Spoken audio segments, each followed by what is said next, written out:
So hello guys, welcome back to channel Get to White once again. It's been a long time since I have uploaded a video on the channel because of my some work and some other things. But from now on, I will be starting with the videos again. In the Get to White channel, I frequently share and share my skills and knowledge on the firmware development on different microcontrollers from industrial specified ARM Cortex based STM32 microcontrollers to low end microcontrollers on AVR and STM8 microcontrollers by making their device drivers and then writing the different application codes by using those device drivers for interfacing different IoT modules and different sensors. In the last couple of videos, when we have from about 2 months ago, I have uploaded a video on I2C device driver on STM8 on STM32 microcontrollers, and then we have developed an application code by using that I2C device driver for interfacing the 16x2 LCD screens using the I2C shift register modules. Now from this video we will be interfacing another I2C module to our STM32 microcontroller using the device driver which we have developed. This time we will be interfacing and making a firmware for INA219 current and power monitor for via the I2C interface. So what will be our main thing is that we will make a using this module we will measure the DC parameters consumed by a DC load like voltage, current, power and all such things and printing them on the terminal screen. Okay, so guys, now before writing the firmware for a INA219 or for any firmware from the scratch, we have to first get to know about its basic concepts. We have to get to know about its working and its related applications and how is it used. So first we will get to know that what exactly is INA219 current and power monitor. Okay, then we will get to know some of its basic concepts and how do we actually measure the voltage and the current and power from it, and then we will finally start making its firmware from its data sheet and by reading its corresponding registers. Okay, so now without wasting time, let's get to the point and let's start the video.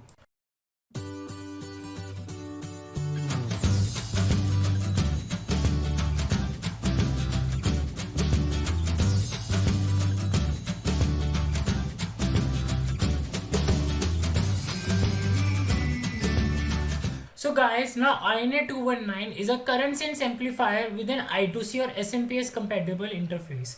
Now in this statement, we will first get to know and focus on the current sense amplifier thing. So as to understand the current sense amplifier, we have to understand and know one thing, that there are many, for measuring the current in electronics, either AC or DC, there are mainly two techniques for it: current sense amplifiers and current shunt resistor, which uses the concept of Ohm's law. And we have conventional Hall effect current sensing techniques, which uses the magnetic flux and the Faraday's law.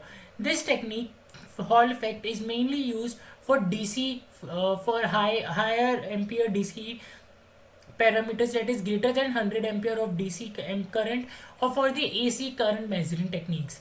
The shunt resistor and the shunt amplifier are used for their automotive applications where, or for solar power applications where our DC current is around 50 amperes or 30 amperes, and we have to monitor the proper current and voltage for our load. Okay, so now in the current sense amplifiers, these are the special type of op-amps. What are the op-amps? Op-amps are the simple electronic devices which amplify the input to a large depending upon its gain. So current sense amplifiers are special type of amplifiers which amplify the voltage given to its input terminals to large value of voltages. Now how does it do? See, this is our shunt resistor.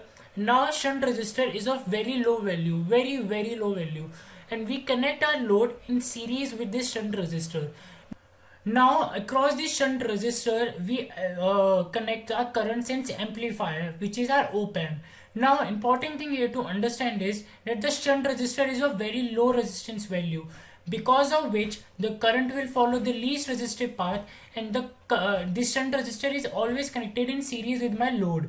So whatever the load current consumed or it asks for, that whole current also passes through my shunt resistor, and as they are in series, so shunt current is equals to my load current. Now we know V equals to the I into R.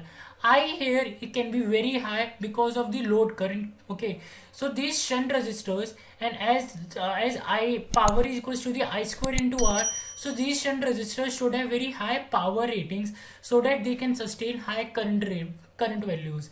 Another thing you have to understand is, as shunt current as the load current passes through my shunt resistor, so it produces a voltage drop across my shunt resistor, and this voltage drop is of very low value, around of millivolts, around from 10 millivolts to 100 millivolts, because of very low resistance value of 0.1 ohms.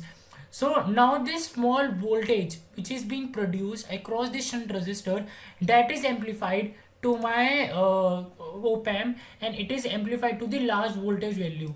Now V equals to the I into R. So whatever our I will be here, I is a shunt current or a load current. So whatever will be our load current, that will directly be proportional to the voltage that is produced across my shunt resistor, and that will be directly proportional to the amplified voltage from the op amp which we will get. So that's how the shunt resistor and shunt amplifiers work. The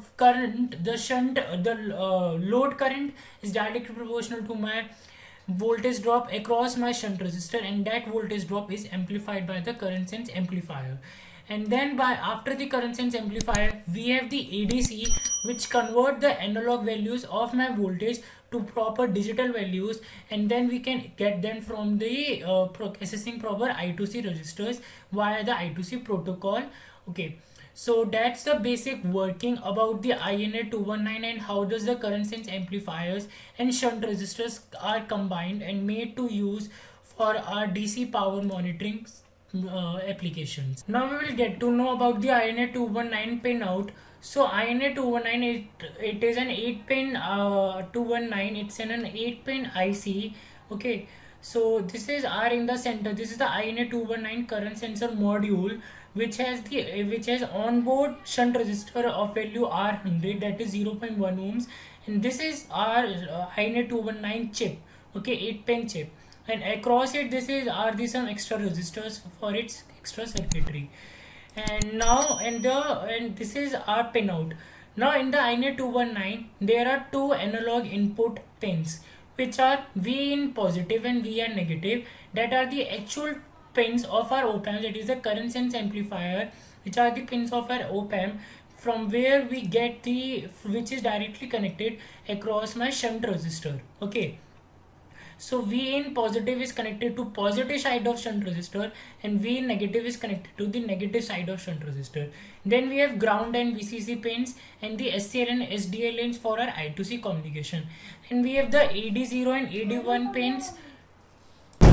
And then we have AD0 and AD pins, which are address pins. As you can see here, these are I2C addresses, AD0 and AD1 pins, which are connected. Okay, so that is a pin out. And in our this module, we have V input and V in negative and V in positive terminals over here, and we have also V in and V positive terminals over here. So we can input the voltage to like use any of these two pins, but we can use only one at a time: SCL, SDS pins, and VCC and ground. So that's it now for this video. In the next video, we will get to know about in detail from the register. We will get to know about the registers of INA 219, its basic working and how to program, and we will finally start making its device driver for our STM32 microcontrollers. Okay, so that's it for now. I hope you like the video. If you like the video, then do subscribe to the channel. Post down your any queries or any reviews in the below comment section. See you in the next video. Till then, goodbye. So that's it for now. Like the video, subscribe the channel, and press the bell icon to get notified for new videos, and share it with your friends.